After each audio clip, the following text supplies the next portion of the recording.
สำหรับบทเรียนบทนี้ก็จะเป็นบทที่9เนาะเป็นบทที่9ของภาษาอังกฤษชั้นม.2 ซึ่งหัวข้อของเพิ่นแม่นcomparing เนาะ comparing ก็คือการสมเทียบหรือการเปรียบเทียบกันบทที่1ของเขาแม่น two friends ก็คือหมู่2คนมาเบิ่งจุดประสงค์ของบทนี้เนาะเพิ่นบอกว่าstudents learn to use adjectives to compare two things เนาะเรียนเกี่ยวกับadjective หรือว่าคำคุณนามเนาะเพื่อสมเทียบของ2อย่างคำว่า to compare compare คือการสมเทียบเปรียบเทียบเนาะtwo things คือสิ่งของ2อย่างมันบ่สบายนิดนึงโอเคมาเบิ่งข้อที่1กันข้อที่1จะเป็นหมวดของคำศัพท์เนาะก็มีคำว่า age ก็คือแปลว่าอายุ height เนาะ height ก็คือความสูงkilogram นะ kilogram ก็คือกิโลนั่นแหละที่เฮาเอิ้นสั้นๆว่ากิโลต่อไปคำว่า weight เนาะ weight คือน้ำหนักcentimeter คือสังติเมตรโหน่วยวัดแท่งเป็นสังติเมตร cm heavy ก็คือหนักเนาะแปลว่าหนักบ่แม่นอ่านว่า heavy เนาะอ่านว่า heavy โอเคpapaya เนาะนี่มีคำศัพท์นี้มีหลายบทเนาะ papaya บ่ว่าเป็นแนวใดเพิ่นคือเอาใส่หลายแท้เนาะคำศัพท์ง่ายๆนี่บ่ควรเอามาใส่ก็ได้papaya ก็คือหมักหุง cheap เนาะ cheap ก็คือราคาถูกเนาะราคาถูก ice น้ำก้อนแล้วก็สุดท้ายเป็น sweet เนาะความหวานโอเคบัดนี้เฮามาเบิ่งข้อที่2เพิ่นก็เข้าเรื่องของไวยากรณ์เลยเนาะบ่มีบทแนะนำหยังเลยก็มีแต่เข้าเรื่องของไวยากรณ์เลยไวยากรณ์มันเขียนใส่หัวข้อว่า grammar notes เนาะแล้วก็เพิ่นว่าcomparative adjectives comparative adjectives คือคำคุณนามที่บ่งบอกถึงการเปรียบเทียบมาเบิ่งเนาะบัดนี้adjective มันจะในบ็อกซ์นี้เพิ่นจะอธิบายมามี2อันเนาะคือ1 adjective ก็คือคำคุณนาม and comparative ก็คือเพื่อเปรียบเทียบเราจะมีอยู่ในนี้มันจะมีหลายแบบแต่ว่าเพิ่นเสนอมามีแต่2แบบเนาะตัวอย่างคำว่า tall เนาะสูงถ้าเป็น comparative taller แปลว่าสูงกว่าเนาะ younger ก็ young ก็คือหนุ่มเนาะ younger คือหนุ่มกว่า old ก็คือเฒ่าหรือว่าเก่าแก่ก็จะ older เนาะเฒ่ากว่าแก่กว่าเก่ากว่าโอเคบัดนี้ look at spelling เพิ่นบอกว่าให้มาเบิ่งในการสะกดเนาะสำหรับคำศัพท์ใดเนาะที่เป็นคือเนาะมี3พยางค์นะตัวอย่างว่า hot เนาะเฮาก็ต้องเติม t เข้าอีกตัวนึงเป็น hotter เนาะหรือว่า fat หรือว่าตุ้ยอย่างประมาณนี้ก็ใส่ fatter ตุ้ยกว่าเอาแบบง่ายๆเนาะมีหยังอีกheavy เนาะบัดนี้ตัวที่เพิ่นจะให้เปลี่ยนก็คือถ้าว่าลงท้ายด้วยตัว y ตัวเดียวเนาะเฮาก็เปลี่ยนเป็น ier เข้าไปเนาะเป็น heavier เนาะจะเป็นรูปแบบนี้โอเคบัดนี้ข้อที่3มาเบิ่งเนาะเพิ่นบอกว่า listen and repeat after the teacher เนาะฟังแล้วก็เว้าตามครูสอนว่าซั่นโอเคในนี้เนาะมี2คนก็คือมนุธรรม and ดาวันname ก็คืออายุ age name คือชื่อเนาะขอโทษ age ก็คืออายุ height เนาะความสูงweight น้ำหนักแล้วก็ family เนี่ยเป็นครอบครัว one sister family member ต้องใส่ว่า family member อาจารย์ก็บ่ฮู้กันว่าเป็นหยังใส่ว่า family ต้องแปลว่าfamily member เฮามาเบิ่งในนี้ก็เป็นมนุษยธรรมเนาะชื่อของคนก็เป็นอายุ13ปีสูง145เซนติเมตรเนาะน้ำหนัก45กิโลกรัมก็ตักส่วนดีแล้วก็มีเอื้อยน้องเนาะเอื้อยหรือน้อง1คนแล้วคนนี้คือชื่อดาวันอายุ12ปีสูง135เซนติเมตรค่อนข้างเตี้ยเลยแหละในอายุ12ปีแล้วก็ weight เนาะ37กิโลกรัม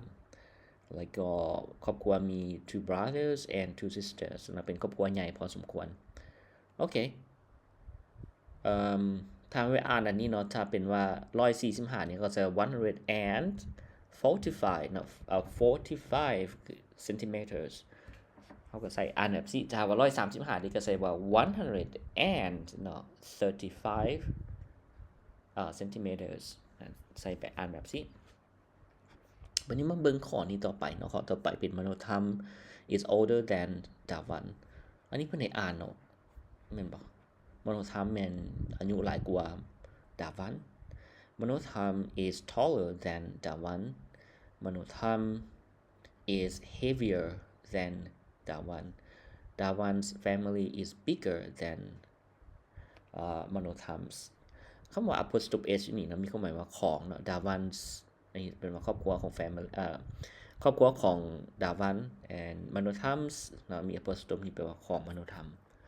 ก็ประมาณนี้เนาะก็ยังอาจารย์บ่แน่ใจว่าข้อที่3นี่เพิ่นจุดประสงค์เพิ่นเป็นหยังให้ฟังแล้วก็ให้แยกบ่รู้จังได๋บัดนี้ข้อที่4เนาะเป็น look and say look and say ก็คือ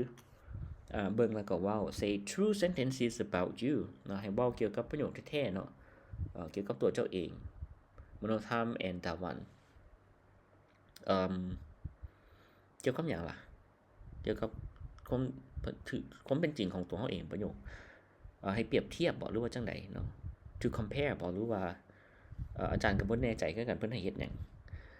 say เนาะเพิ่นให้เว้าเนาะเกี่ยวกับประโยคนี้เพิ่นว่าตัวอย่างว่า I'm taller than มโนธรรมค่อยสูงกว่ามโนธรรมmy family is bigger than that one's นะประมาณนี้บ่จะขอโทษอาจารย์บ่แน่ใจกันว่าเพิ่นให้เฮ็ดให้ compare บ่หรือว่าให้ look and say ให้หยังกันแท้เอาล่ะ anyway อาจารย์ข้ามดีกว่าบัดนี้ข้อที่5เนาะเป็น ask and answer โอเคพอเข้าใจเนาะถามและตอบ use question เนาะให้นำใส่คำถาม how adjective plus how plus adjective plus what plus not to ask friends ตัวอย่าง how old are you เจ้าอายุจักปีอันนี้ adjective ของเราเป็นคำว่า old เนาะ are you โอเคต้องมี verb อีกทีนึงแล้วก็มีประมาณนี้โอเค how tall are you เจ้าสูงเท่าใดอาจารย์อยากให้เดี๋ยว practice dueling นี่มันค่อนข้างพวกเราจะอาจารย์สับสนคือกันเด้เพิ่นจะสอน adjective ก่อนบ่หรือว่าจะสอน comparative เลยอาจารย์บ่ฮู้ว่านี่เพิ่นเฮ็ดหยังแต่ทั้งนี้เพิ่นสอนcomparative ก่อนแต่ทางรูปมาเพิ่นมาสอน adjective คืนเนาะแต่นั่นแหละกันเดี๋ยวอาจารย์จะพาแปลเนาะ how much do you weigh มีตัวนี้เพิ่นใส่ th เด้เนาะ wh มีตัว t ถ้าว่าตัวนี้บ่มีเด้เนาะเจ้าหนักเท่าใดเพิ่นถามว่าเจ้าหนักเท่าใดบัดนี้ how many sisters and brothers เนาะ have you got เนาะ do you have ก็ได้เนาะ how many sisters and brothers have you got หรือว่า how many brothers and sisters do you have ก็ได้เนาะเอาล่ะบัดนี้ what is เนาะ what is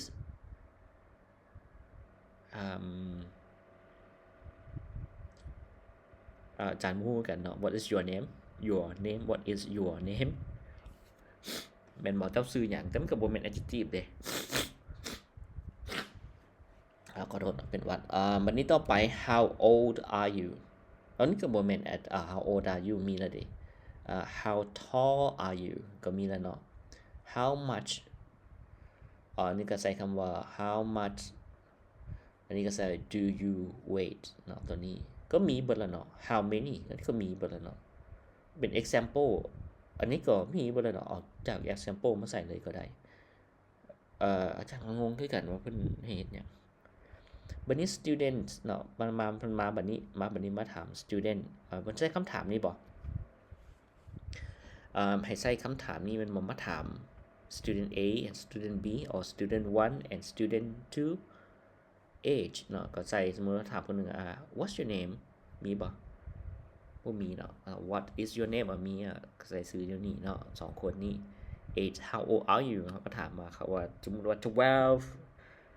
11อย่างประมาณนี้เขาก็ใส่ตื่นใส่นี้เนาะhow high are you เจ้าสูงเท่าใดเขาก็จดตัวเลขใส่นี้ก็ประมาณนี้เนาะวันนี้ข้อที่6เป็นว่า look and say mean compare to students you interviewed to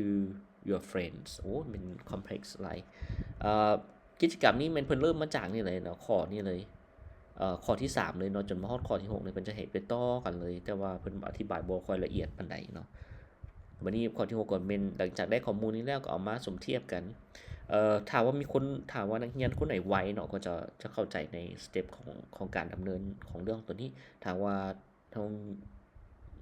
คือบางคนบ่เข้าใจเนาะค่อนข้างกินเวลาดนพอสมควรโอเคคำว่า interview ก็คือการสัมภาษณ์เนาะyou interview to your friends เนาะมีความหมาย